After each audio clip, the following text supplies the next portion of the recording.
Welcome to StorySync Studio's walkthrough guide.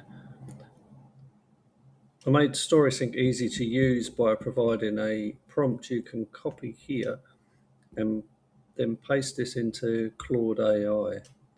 It will ask you a few questions, and then when those questions are complete, it will output a .md file.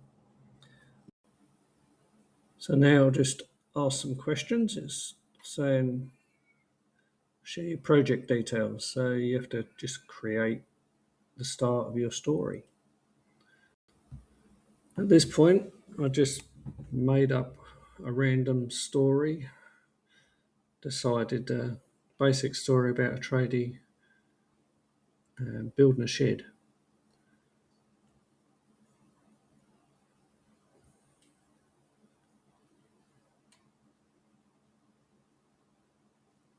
It's asking for a guide of who it's actually for.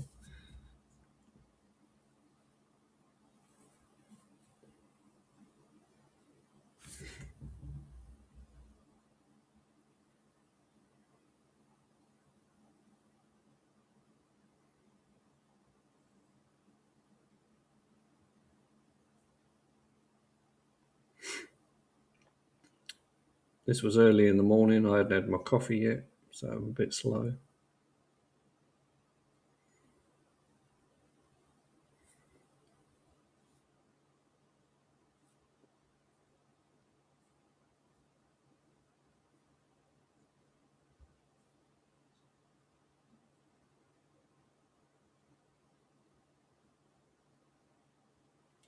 So what it's asking for is you have to basically give it an outline, what the story is at the start, what it is at the end, and like whether there's any problems that happen during the day, whether it's bad weather or in this case he'd forgot his tool, left it at home. And then you don't have to fill in the rest of the book because it will actually create that for you. And then you can edit whatever it spits out to suit how you actually want it to read. But it's a good starting point, and it certainly makes it a lot easier to generate an entire story and expand it at will.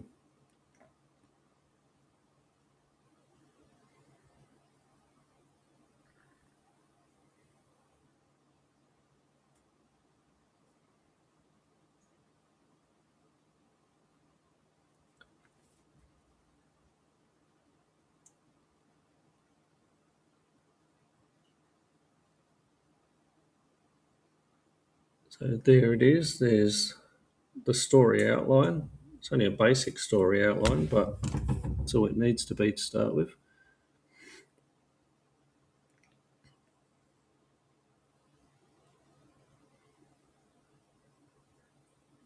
And now it will generate the entire story for each page in your book.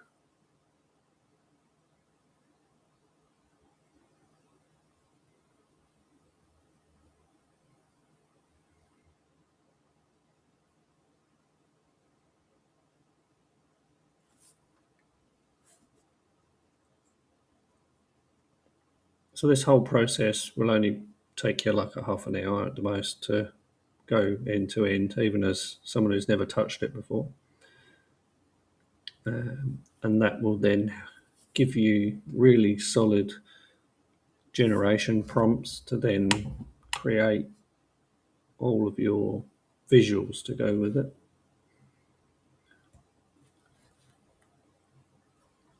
Myself and my partner, we decided to do a book purely for the fun of it, and also as a bit of an educational tool because my partner's not as good on the computer.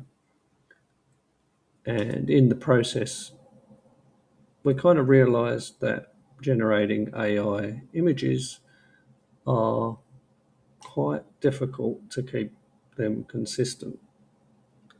And so we have a book on Amazon at the moment,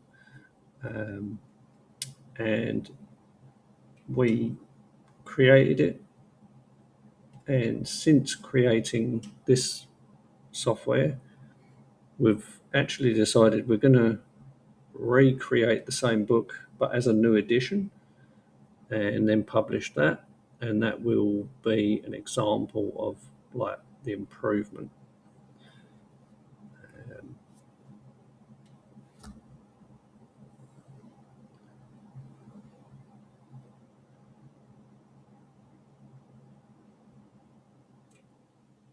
So this software, when it outputs these MD files, which is just the format,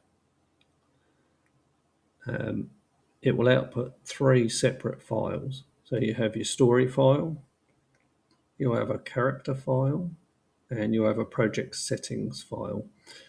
With those three files, you can then just import them straight into StorySync Studio, and that builds an entire structure in there so that it can then output really clean prompts that are consistent throughout the entire storage generations of images.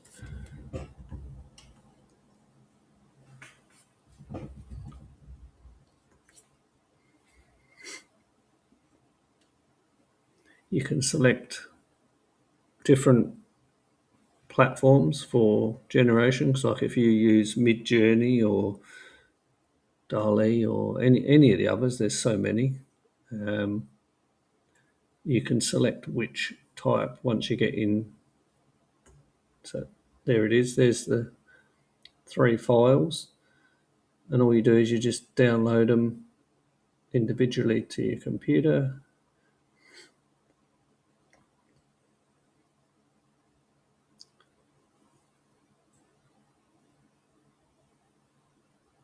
And then now comes the exciting bit. You flick back to StorySync, and then you import your project. So Sarah says Blues Big Build dash StorySync. With that particular file, it's best just to delete it back and space it out as if it's the actual story name, because then it heads it at the correct name. You'll see that in a minute. So this is all your story tiles. These first three are set out.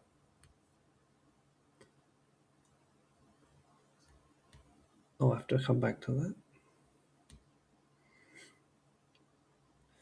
So that's importing the settings, and that fills out all your project profile, camera framing, etc., etc. So that's the hardwired part of it. And then you select select your project first, then import your character settings. And there they are. There's all your characters, even the nail gun because it's a story item. So in this story section, you have to go into each page. You have to review what the story says, make sure you're happy with it. Make sure that if there's any more people or items you want in the scene, you can add them or take them off. And once you approve it, then it goes to complete status. Once it's complete, then you can actually go into your prompt generator. You select the scene in the drop down, and then you go down and you can do a short or full assembly for a prompt. So the only reason you'd need a short one is you're capped out at around 5,000 characters, just for image prompt generation. So like if your prompt gets a bit too long, then you can select a short version and it will cut it down.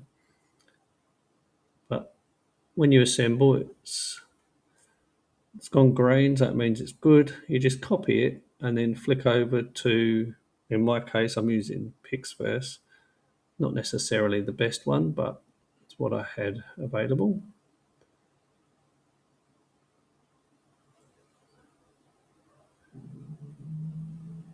You paste in your prompt and then hit generate.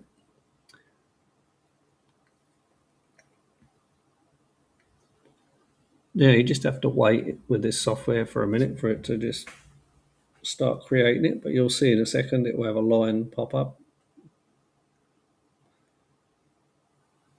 Sometimes it's instant, sometimes you have to wait a few seconds with this one.